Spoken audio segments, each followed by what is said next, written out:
Ողջույն։ Տարածաշրջանային եւ ներքաղաքական հարցերին այսօր անդրադառնալու այն քաղաքագետ Ստեփան Գրիգորյանի հետ բարև ձեզ, պարոն Գրիգորյան։ Երևանում է Իրանի արտգործնախարար Մոհամմադ Ջավադ Զարիֆը, նա Բաքվում էր մի քանի օր առաջ եւ Ալիևի հետ զրույցի ընթացքում նրան շնորհավորել է ահա թե ինչի համար։ Բարեկամական, իհարկե չակերտավոր եւ եղբայրական Ադրբեջանի կողմից տարածքներ ազատագրելու եւ դրանք ադրբեջանական ժողովրդի վերահսկողության տակ փոխանցելու համար եւ փաստորեն Իրանը մասնակցելու է այդ տարածքների վերականգնմանը։ Ինչու Զարիֆը չի թաքցնում ուրախությունը։ Գիտեք, այդ պատմությունը նոր պատմություն չի։ Դու գիտեք, միշտ Իրանը հավասարակշռված դիրքորոշում ուներ Ղարաբաղի հարցում։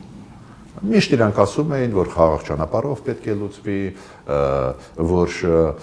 նաև պետք է հաշվի առնվի հայերի իրավունքները, տարածքային ամբողջականության մասին էլ խոսում էին, բայց կյանքում իրանք չեն ասել, որ այդ 7 շրջան պետք է վերադարձվի։ Առաջ անգամ մենք լսեցինք պատերազմից առաջ մի քիչ եւ պատերազմի ժամանակ։ Այդ փոփոխությունները գիտեք ինչից են գալիս։ Իմ կարծիքով նրանից, որ մենք մի շարք լուրջ սխալներ արեցինք դիվանագիտական ոլորտում։ Բայց կարծես թե Իրան-Ադրբեջան հարաբերություններն էլ այդքան հարթ չեն հաշվի առնելով իրանական Ադրբեջանում այդ միլիոնավոր ադրբեջանցիների առկայությունը Իրանն էլ վտանգ զգում է Ադրբեջանից։ Այդ գործոնները աշխատում են մեր օգտին, որ Իրանում կա մեծ համայնք ադրբեջանցիների ու սեպարատիզմը կարող է զարթի ցանկացած բային։ Ավելին ասեմ, Ադրբեջան-Իսրայել համագործակցությունը ուղղակիորեն ռազմական նաև ուղղված է Իրանի դեմ ու սպառնալիք է Իրանի համար։ Իսրայելը ունի կետեր, որոնք վերահսկում են Իրանի տարածքը Ադրբեջանի տարածքից։ Իրանցիք դա գիտեն, բայց ինչի այդպես փոխեցին։ Ես կարծում եմ, որ մենք արեցին մի շարք սխալներ լուրջ,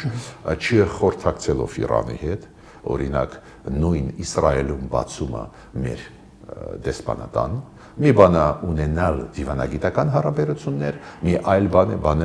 բացել դեսպանատուն, էդ էլ դուք գիտեք Իրանը ոնց ցավոտ է թեման ընդունում։ Բայց դա մեր սուվերեն իրավունքն է, Իրանը խորհրդակցում է այդ տարածքներում։ Գիտեք, մեր սուվերեն իրավունքն է, օրինակ,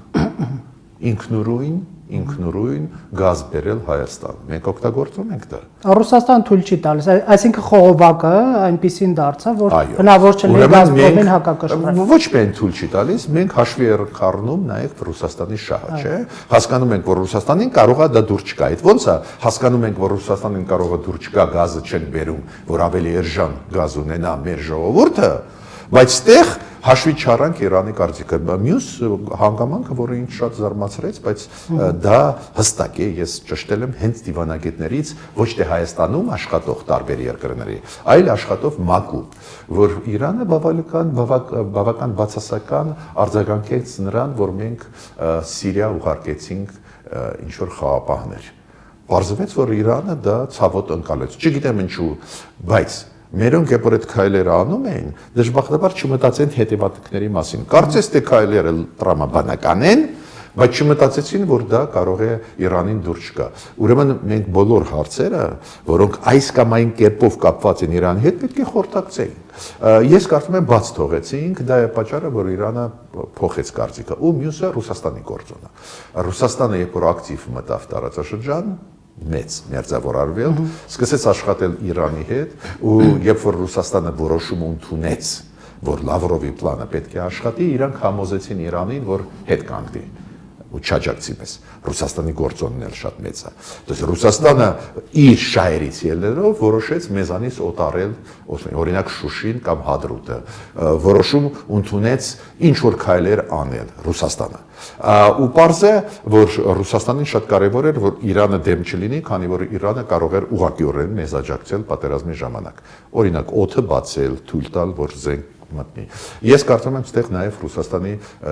դերը խաղաց, եւ մեր սխալները դիվանագիտական եւ Ռուսաստանի դերը։ Պատերազմից խոսեցիք, ասացիք, որ Ռուսաստանի շահերի համար թույլ տվեց, որ մեզնից օտարվեն Հադրութը եւ Շուշին, չէ՞։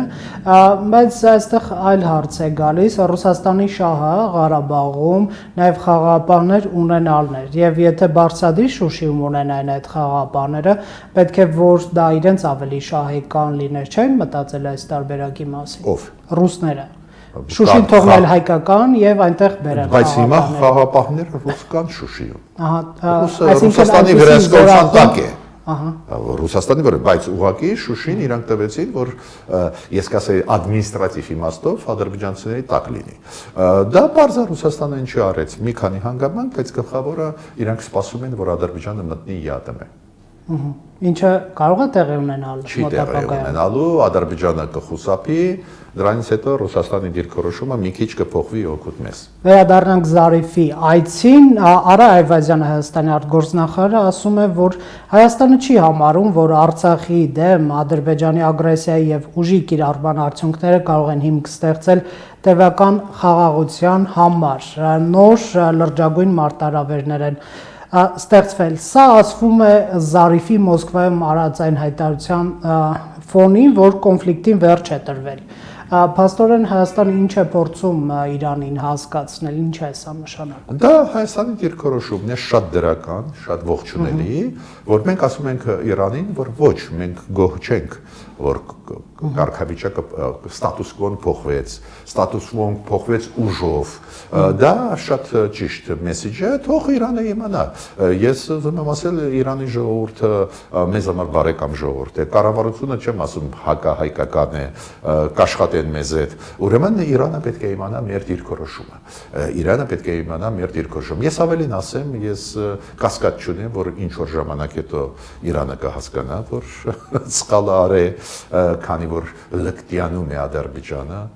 Ադրբեջանը էլ ավելի վերևից է խոսալու Իրանի հետ ու Իրանը դա կհասկանա։ Ի վերջո մենք ինչի չենք օգտագործում, որ նիզամի հետ կապված Նիզամի ցակումը, որ Ադրբեջանը ուզում է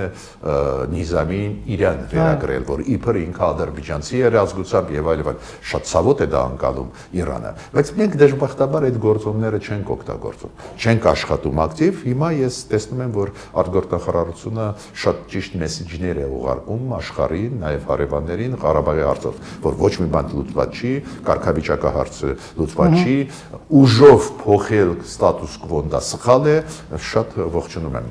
պարոն Այվազյանի այդ ելույթը։ Պարոն Գրիգորյան, վերջին շրջանում այսպիսի մի երևույթ է ի հայտ եկել արևմուտքից, մասնավորապես Ֆրանսիա, Միացյալ Նահանգներ, հնչում են այնպիսի հայտարարություններ, որոնք փաստորեն քննարկելի են համարում Ղարաբաղի կարգավիճակի հարցը եւ դրա լուծումը այս շրջանում, ոչ թե ինչպես Պուտինը նշում հետագա տասնամյակներին, հա, այլ այս շրջանում, որպեսզի հարատև լինի խաղաղությունը։ Երբ արևմուտքից նման հայտարարություններ են հնչում, կա մի շրջանակ, որը հետևյալն է ասում. ահա տեսեք, արևմուտքը Ռուսաստանի դեմ դիմակայության հերթական ֆրոնտն է բացում, այս անգամ Ղարաբաղում, ռուսները ունեն խաղաղապահներ Ղարաբաղում, արևմուտքը այսպես խանդում է եւ հիմա Հայաստանի միջոցով կարգավիճակի հարցը փորձելով բարձրացնել, Հայաստանը փորձելով անել Ռուսաստանի դեմ, եկեք հեռու մնանք այս հարցից։ Ձեր դիրքորոշումը ո՞րն է։ Գիտեք, այդ շրջանակները մոտավորապես ես գիտեմ ովքեր են, այդ մարդիկ են մեծ մասը, բոլորի մասին չի խոսքը, մեծ մասը մարդիկ են, ովքեր սպասարկում են Ռուսաստանի շահը տարածաշրջանում եւ Հայաստանում։ Մենք ունենք ուժեր, մեծ գաղտնիք չի, պրոռուսական, պրիմիտիվ իմաստով։ Գիտեք, ես էլ Ռուսաստանի նկատմամբ շատ արգանքով եմ։ Բայց Ռուսաստանի քաղաքականությունը, Պուտինի քաղաքականությունը Ղարաբաղի հարցով ինձ դուր չի գալիս։ Երբ ասում է Ադրբեջանի տարածքն է Ղարաբաղը։ Այո, երբ parza ես համաձայն չեմ։ Այդ շրջանակները համաձայն են։ Չեն խոսում այդ թեմայով։ Չէ, բայց իրանք համաձայն են, որ Ղարաբաղը, եթե Պուտինը ասում է, որ Ղարաբաղը մերը չի, իրանք համաձայն են, որ Ղարաբաղը մերը չի։ Չեն հակադարձում Պուտինին։ Չեն հակադարձում։ Ավելին իրանք սպասարկում են Ռուսաստանի օրակարգերը Հայաստանում։ Օրինակ, նույն շրջանակներից մենք ինչ ենք լսում։ Այ Եվրոպան, դուք շատ լավ ասացիք, Եվրոպան, Ամերիկան մեզ հիմա աջակցում են, դա վատ է մեզ համար, ինչի է վատ մեզ համար։ Եթե Միացյալ Նահանգները ու Եվրոպարլամենտի բանաձևը նայեք, որ իրանք ասում են, դա հարատև լուծում չի, հայկական շահը ստեղ մեջը չկա, ինչի ես չպետք է դա օգտագործեմ, բայց Ռուսաստանի շահը սպասարկողները Հայաստանի ներսում այն մարդիկ են, ովքեր ասում են, գիտեք ինչ, Ռուսաստանի շահը հետ չի համընկնում, հայ ժողովուրդը պետք է Ղարաբաղը հանձնի Ադրբեջանին։ Վաղը կասեն, եթե Ռուսաստանը ուզում է մեղրին տա Ադրբեջանին, ուրեմն պետք է տա։ Այս մարդկանց ես ավելի եմ դիտում որպես 5-րդ շարժություն, այլ ոչ թե Հայաստանի քաղաքական ուժեր կամ բայց բոլորի մասին բարձր չի խոսքը, ընդդիմադիր դաշտը մեծ է, ռադիկալ ընդդիմադիր դաշտը, այնտեղ տարբեր մարդիկ են, բայց առանձին մարդիկ կամ առանձին կամ խմբեր կան, որոնք բարի զբուն իմաստով։ Օրինակ, երբ որ ես ասում եմ, որ օտար է մեզ համար այս կամ այն թեման, գիտեք, ես ոչ ինչ նկատի ունեմ, ոչ միայն Ղարաբաղի հարցը, երբ որ մարդիկ հուշկու հարվածներ են տալիս Նիկոլ Փաշինյանի դեմ ուղված, հուշկու ապակայնացնում են Հայաստանը ու ասում են, գիտեք ինչա, քանի որ Նիկոլ Փաշինյանը պայքարում էր, որ Ղարաբաղը մերը մնա, ինքը սխալ արել, ինքը պետք է հանձնել Ռուսաստանին։ Այդ ում օրակարգն է։ Ռուսաստանի։ Ում օրակարգն է ստեղ, որ տարածում են իբր Նիկոլ Փաշինյանը, չգիտեմ,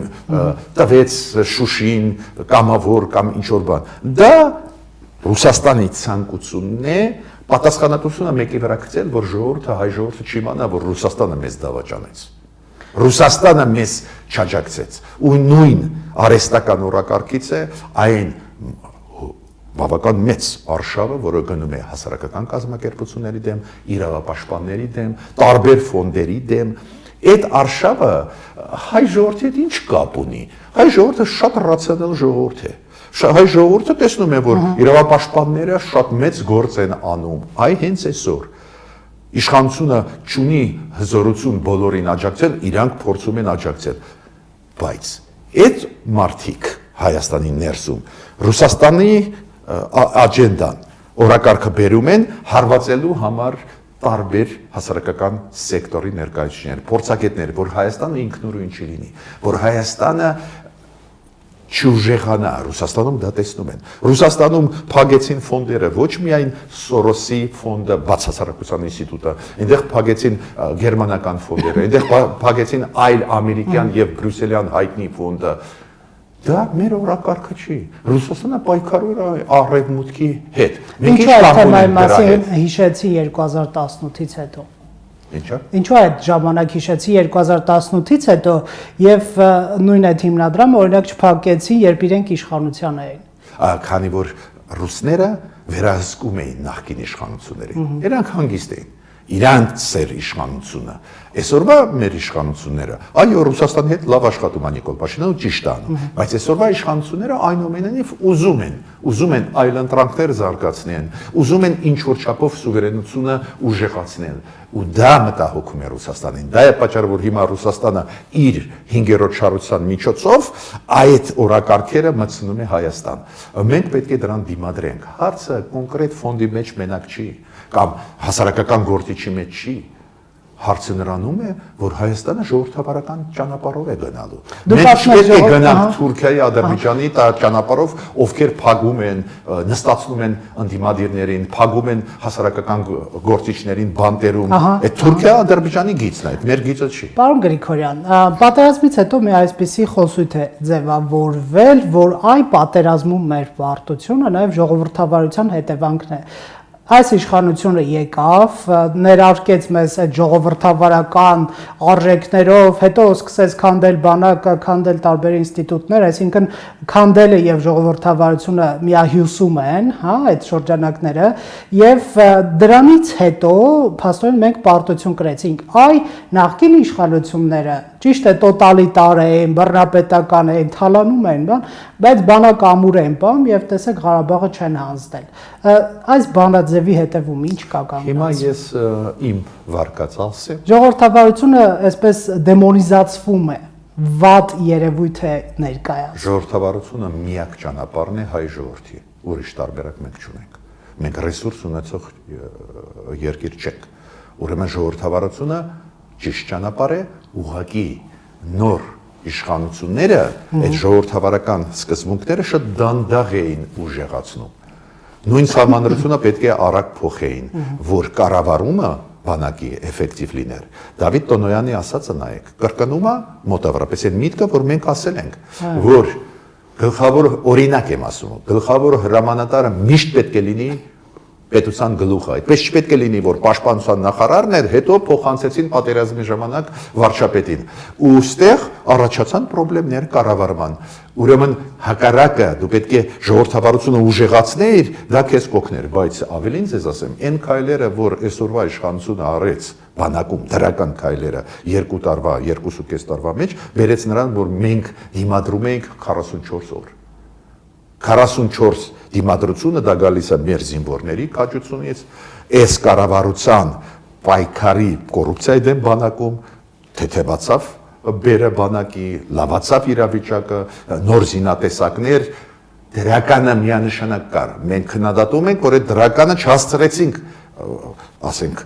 ավելի ուժեղացներ, ինչ որ բարձրացումներ կային միանշանակ ու մենք քննադատում ենք, բայց եթե իշխանապողություն Հայաստանում չլիներ, պատերազմում մենք կպարտվենք 4-5 օրում, բայց մենք պայքարեցինք ու ես չեմ համարում 100%-անոց պարտություն, կիսապարտություն, բայց 44 օր շատերը չեն պատկերացնում։ Մենք այս պատերազմում, օրինակ, ապրիլյան պատերազմում 2016 թիվը ում դեմ էր պատերազմը։ Մեր դեմով դուրս եկավ միայնակ Ադրբեջանը։ Բայց հիմա բաց թուրքերը դուրս եկան։ Հիմա գիտեք ինչա պարզվում, որ ռոտայից սկսած, դասակից սկսած վերև բոլոր ղեկավարները թուրքեր էին, թուրք բանակից էին, զինվորները ադրբեջանցիք բոլորը։ Ես չեմ ասում օթում ոնց թուրքերը աջակցեցին, ահաբեկիչները, դες այս անգամ բանակը մոտավորապես 3 անգամ ավելի մեծ ուժի դեմ էր, ու ոչ թե 4 օր մենք դիմացանք, ոնց դիմացանք ապրիլին, չէ, 4 օր հազիվ դիմացանք, Ռուսաստանը կանգնացրեց, թե չէ ինչով կավարտել, ես չգիտեմ։ Հիմա 44 օր 2 պետության եւ վարձկանների դեմ էին կռվում։ Ավելին, ապրիլյան պատերազմի ժամանակ Իրանը այս ձևի բաներ չէր անում մեր դեմ ուղղված հայտարարություններ կամ Ռուսաստանը։ Այս անգամ Ռուսաստանն էլ մեր դեմ էր, չէ՞, բաց խոսենք։ Բայց եկեք նախարարի այդ հայտարարությունը բերենք, այդ նույն հարցազրույցում Մեդիամաքսի, որ ասում է Ռուսաստանը արեց առավելագույնը, հա, մեզ համար։ Մեր դաշնակիցը Ռուսաստանն է, պարոն Գրիգորյան, եւ մեզ համար առավելագույնն է արել եւ մենք պարտվել ենք։ Ինչպես կարող է Ռուսաստանը անել առավելագույնը, իր զինական կարողությունների մասին հայտնի է, հա, ամբողջ աշխարհով ընդ որում, եւ մենք պարտվենք, այսինքն սա ինչ է։ Հակասություն չկա, հակասություն չկա իմ ասացի եւ Չէ, ձեր ասացի չէ, բայց Ռուսաստանը արել է առավելագույնը, բայց մենք պարտվել ենք։ Հիմա բացատրեմ Դավիթ Մանյանը ինչ ունի, ես համարում եմ բավական հաջող ինտերվյու, որտեղ ինքը փորձեց բացատրություն շատ կարևոր տալ, որտեղից են գալիս թերությունները, որ պետք է շտկենք, բայց ստեղ շատ ճիշտ ինքը ասեց։ Այս իրավիճակում, որը ստեղծվեց ռեգիոնի շուրջ, Ռուսաստանը արեց առավելագույնը։ Ռուսաստանը չէր կարող Թուրքիայի դեմ գնալ։ Թուրքիան հիմա Ռուսաստանին աջակցում է քանդելով ՆԱՏՕ։ Ուրեմն Ռուսաստանը ինչ որ չափով մեզ աջակցեց, բայց լիովին աջակցություն չտվեց, քանի որ այդ պահին առավելագույնը կարող էր դա անել, քանի որ Թուրքիան ճնշում էր։ Թուրքիան ասում էր Ռուսաստան, մենք ՆԱՏՕ-ին հարվածում ենք։ Ուրեմն դուք պետք է ամեն ինչ անեք, որ տարածքները 7 շրջաններ պետք է վերադարձվեն։ Ուրեմն Ռուսաստանը մենք քննադատում ենք, բայց դրականն էլ հասկանում ենք։ Օրինակ, ի վերջո խաղապահները Ռուսաստանի մտան, կանգնեցրեցին պատերազմը։ Բայց ես քննադատում եմ Ռուսաստանը այլ պատճառով։ Ես ասում եմ, բայց այնուամենայնիվ մենք դաշնակից էինք։ Ռուսաստանը ավել կարող էր անել։ Բայց Դավիթ Տոնոյանի բացատրությունը այն լոգիկայի մեջ է, որ ինքը ասում է հասկացեք, որ Ռուսաստանը, քանի որ Թուրքիայի հետ սերտ հարաբերություններ ունի, դրանից ավել այս պահին չէր կարող անել։ Ոչ մի հակասություն ես տեղ չեմ տեսել։ Մեր զրույցը սկսեցինք արտաքին քաղաքականությունից եւ սահուն ներքին դաշտ եկեք երկրորդ հատվածը, ամփոփիչ հատվածը ներքին քաղաքական հարցերից հարցերով շարունակենք։ 16 ուժերի առաջնորդ Վազգեն Մանուկյանը Արարատում 3 հայտարարում է հետեւյալը. Եթե սահմանադրական ճանապարհը արդյունքի չբերի, պետք է ապստամբություն անել եւ պարոն Մանուկյանը բացատրում է, թե ինչպես է պետք անել ապստամբություն իր համակիրներին, հավանաբար նա դրա տակ հետեւյալն է հասկանում շենքեր գրավել եւ զորով իշխանություն փոխել։ Պարոն Գրիգորյան, ինչն է ընդդիմությանը ստիպում գնալ նման ռադիկալ քայլերի որդեգրման։ Գիտեք, ես ստեղ հատուկ ուզում եմ մեկ բանի վրա ուշադրություն դարձնել։ Այդ ռադիկալ ընդդիմությունը ընդդիմադիր դաշտը ավելի լայն է, բայց ռադիկալ ընդդիմության մասին է խոսքը, որ ասում է հրաժարական ու վերջ, իրանք զուգահեռներ անցկացնում են Նիկոլ Փաշինյանի քայլերի հեղափոխության ժամանակ, բայց իրանք մի բան մոռացության են մատնում միտումնավոր։ Նիկոլ Փաշինյանի հետևից ժողովուրդ եկավ, ուրեմն բողոքական այդ քայլերը, նույնիսկ ապստամբության տարերը, որոնք կային ապրիլին 2018 թվի, դա ժողովրդի կողմից լեգիտիմություն էր ստանձնում, հասկանում եք, Նիկոլ Փաշինյանը այո, կտրուկ քայլեր էր անում, նաև պետական շենքերը բոյկոտում էր, կամ փակում շենքերը եւ այլ, բայց ինքը լեգիտիմություն ստացավ ժողովրդից։ 100,000-ավոր մարդիկ դուրս էին գալիս փողոց։ Այդ շատ կարևոր է։ Դες բռնություն գրեթե չէր կիրառում, ու դա շատ լավ է, այդ թավշյա հեղափոխությունը, բայց կտրուկ քայլերը հետևում ժողովրդի լեգիտիմությունն էր։ Ժողովուրդը ասում էր, այո, մի քիչ կոշտ արա, որ սրանք հրաժարական տան։ Այսօր ես այս ռադիկալ ընդդիմության դեմ ժողովուրդ չեմ տեսնում։ Այդ ուրիշ բան է կոչվում։ Օրենք կա դրա համապատասխան ու օրենքով պետք է պետական ինստիտուտները շարժվեն։ Երբ որ մարդիկ ասում են, հա, եթե պետք է ապստամբեն, շատ լավ, բայց գալիս է քո հետևից ժողովուրդը, այդ ապստամբությունը ժողովուրդը լեգիտիմացնում է, թե ոչ, եթե չի լեգիտիմացնում, ինչի մասին է խոսքը։ Ուրեմն դա անօրինական ինչ-որ քայլեր են։ Ուրեմն ընդդիմությունը իրավունք ունի բողոքել, պահանջել, դա շատ նորմալ է, բողոքի ակցիաներ, բայց բռնության չի կարող անցնել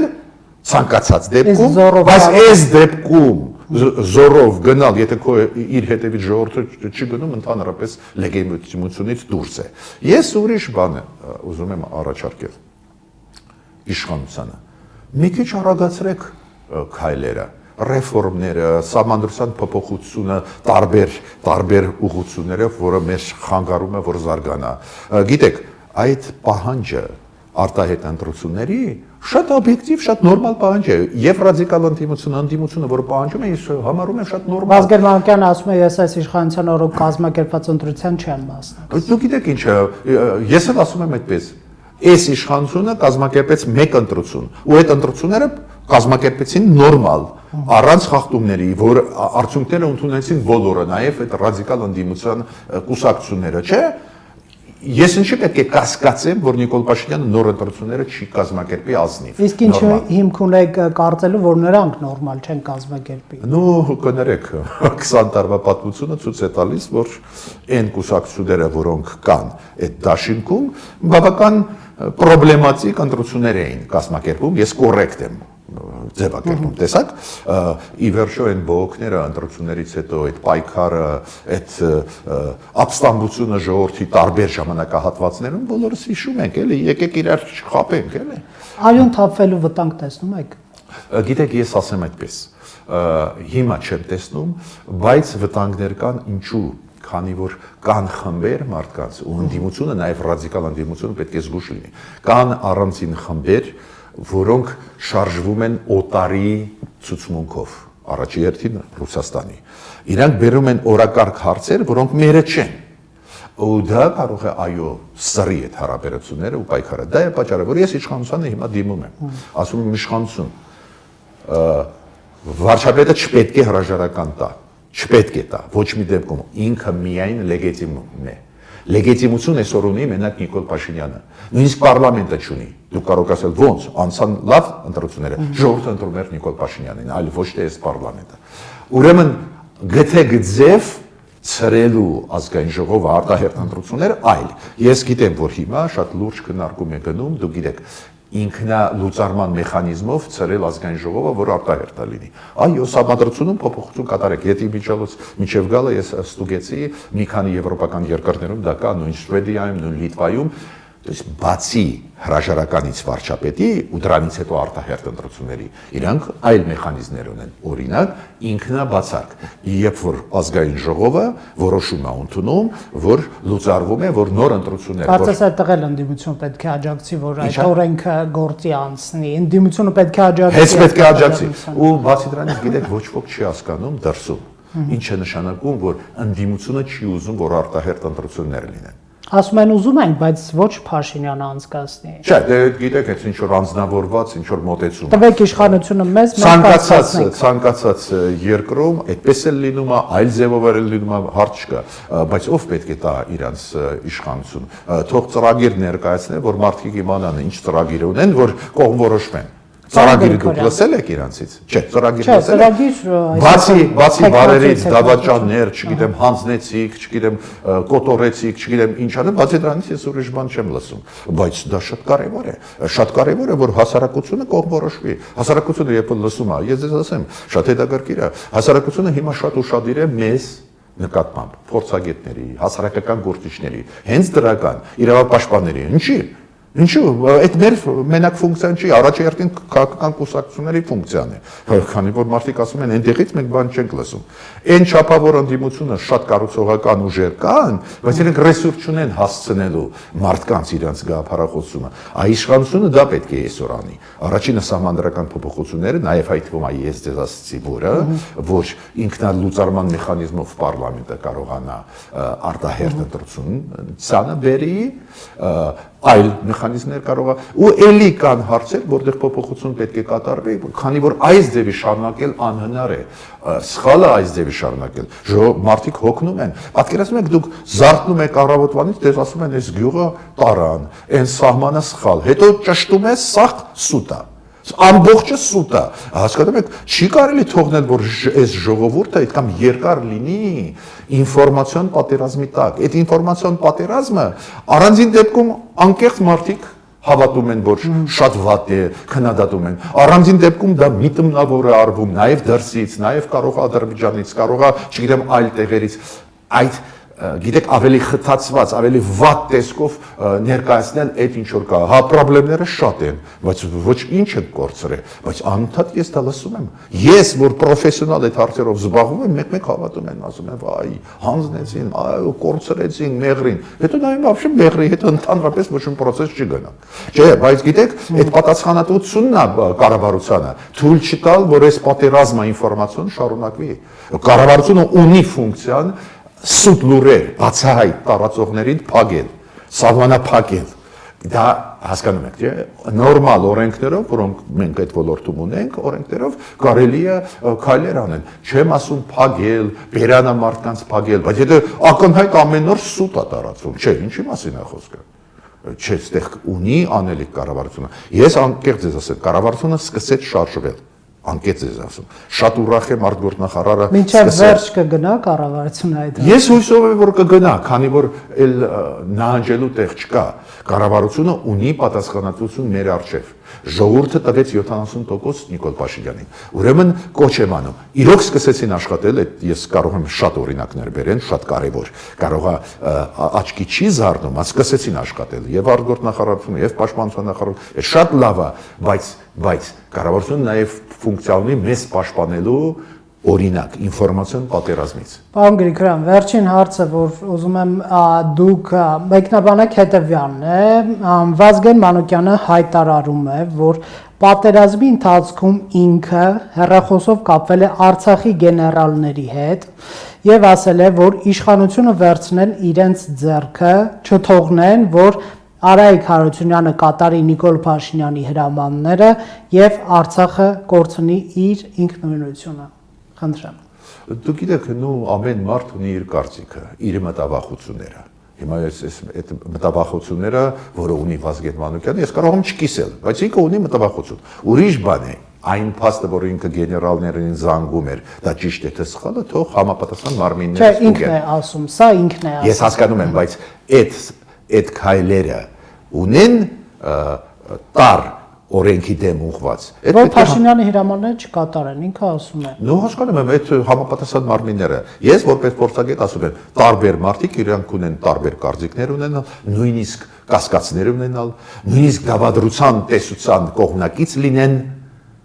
այդ իմ ֆունկցիան չի։ Ես կարող եմ իմ կարծիքը ասել, բայց իշխանության ֆունկցիան է, գիտեք, ստուգել այդ բարերը ինչի վրա։ Դրա մեջ քրեական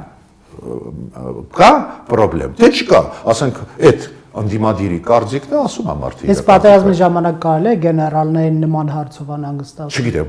Որոնք պատերազմով այո, զբաղված։ իշխանությունը համապատասխան ինստիտուտներ ունի, նաև արդարադատություն նախարարությունը, թող իրանք մեկնաբանեն ու թող իրանք գնահատական տալ։ Դա սխալ քայլ է, թե սխալ չի։ Ես չեմ կարող դա ասել։ Հասկանում եք, չէ՞։ Քանի որ դա անդիմադիրի կարծիքն է, ես կարող եմ չկիսեմ։ Օրինակ, ես չեմ կասկածում, որ ինչ որ բան ծախված էր, ինչ որ բան Այդպիսի լուրեր էին տարածվել։ Այո, տարբեր լուրեր։ Ես չեմ կիսում։ Բայց ես իրանք ունեմ չկիսել, բայց ես ուրիշ բան եմ ասում, բայց մենք պարտավոր ենք ուսումնասիրել այդ բոլոր հանգամանքները։ Օրինակ իմ կարծիքով կառավարման ոլորտում լուրջ խնդիրներ կային, ինչի մասին նաև Դավիթ Խոստովանեց, նաև Դավիթ Տոնոյանը, ինչը ես շատ բարձր եմ գնահատում ու դրական, քանի որ հենց հիմա մենք պետք է դա ուսումնասիրենք, որ նույնը չկրկնվի։ Ով ասեց, որ այդպես կմնա։ Վաղը էլի ինչ որ լարվածություններ կլինեն։ Ես կասկած չունեմ, որ նույնիսկ Ռուսաստանը ի օգուտ մեզ ինչ որ բայից կսկսի գործել։ Այո, լուրջ կասկածներ ունեմ։ Դա միասին Ֆրանսիայից Միացյալ Նահանգների հետ կարող է ինչ որ քայլեր ի օգուտ մեզ։ Դա կարող է լարվածության բերի։ Ադրբեջանը կուզենա միատել ինչ որ կներեք, ավանտյուրա անցկացնել։ Ուրեմն մենք պետք է պատրաստ լինենք, չէ՞։ Բայց եթե չքննարկենք, չուսումնասիրենք այդ սխալները, ինչ կլինի։ Նույն սխալը կրկնենք, ուրեմն կառավարումը պետք է փոխվես կոռուպցիոն ռիսկերի, բանակում պետք է ուսումնասիրես շպիոնության կներեք, էլի, հարցերը ուսումնասիրես։ Ի վերջո լրտեսների մասին ես չէ որ հայտարարել եմ։ Նույն վարչապետը պատերազմի ժամանակ չասեց, որ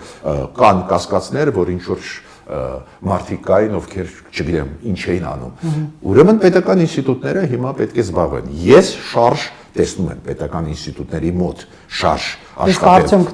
Նույն ազգային ժողովում տեսնում են այդ քարտերը, որ հիմա սկսում են քննարկել, ավելի տրամաբանական քայլերի են իրանք արձագանքում, ավելի adekvat են, ուրեմն պետք է աշխատեն, որ այդ ձեր ասած վտանգները, բախումները, որ Հայաստանում, որ